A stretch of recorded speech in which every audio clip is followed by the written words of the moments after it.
Today is October 20th. Today's quote is entitled, "Knowledge is not everything." Sometimes it's not knowledge that we need, but it's the softening or transforming of the heart that is needed. This enables us to learn from a new acquired perspective, from a new level of awareness.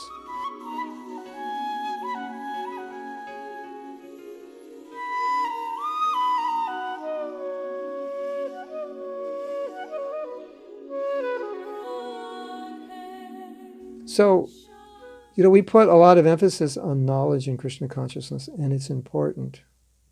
But sometimes we've seen that when people gain knowledge, they don't always necessarily gain purity in the heart. They should, that's what our Shastra says, continually hearing and chanting will purify the heart. But sometimes I've seen very strange things. One common factor is that people gain knowledge, they become proud that they're learned, that they know more. So knowledge should make us humble, but in this case, they become proud. I've also seen another strange phenomenon, where people who have issues with leadership or issues with ISKCON in general, when they study Prabhupada's books, they read it within a context of showing how leadership is wrong, or showing how the GBC is off, or showing how gurus are not qualified. It's very interesting. It's like there's an agenda, and they're reading with that agenda. Isn't that interesting? I've seen this many times. And so sometimes we have to be careful.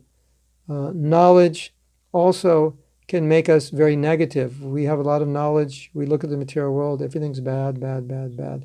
It's not actually the process of Krishna consciousness just to be focused on how bad everything is. So what this quote is saying, that the real ultimate function of knowledge is to soften the heart, to transform it, to purify it. And if knowledge is not doing that, then something's wrong with how it's being received. And there's one other factor which is quite interesting, and it's subtle because you don't always know if you're doing it. But Prabhupada often said that his disciples are over-intelligent, that they become learned, and then they misunderstand the spiritual master. They think that he's made some mistake or doesn't understand something. So I had a funny incident recently, and this is not exactly what I'm talking about, but indirectly it is. I have an Indian number for my WhatsApp, so I'm going to WhatsApp with a devotee. So I give her my number, and then she's thinking I'm in America, so that can't be my WhatsApp number. So she took the 91 out of it and just kept the 1, because 1 is the country code for America, or 101, or 01, something like that. She said, so she showed me what she did, and previously I said, she questioned the number. I said, no, this is the number. I didn't say anything, that it was, explain it. And so she was like, no, it can't be the number because you're in America. So, innocent mistake, I explained it to her. So now she has my right number. I said, no, it's, your WhatsApp number it's your WhatsApp number. If it's on a phone, when I had an Indian SIM card, so that's why I got it. That's the number I put on it. So, but I was thinking that same thing often happens. I think Prabhupada will say something, and someone might say, well, no, that can't be. It can't be like that. There must be something wrong, and kind of adjust it. Or so Krishna consciousness is not about being intellectual and trying to be smarter than your guru. And I see there's a tendency for devotees to do that. And in their intellectualizing of Krishna consciousness, I've seen devotees come up with conclusions that are different than Prabhupada's conclusions. They put A, B, C, D, E together, logically come to F, and F is not what Prabhupada said.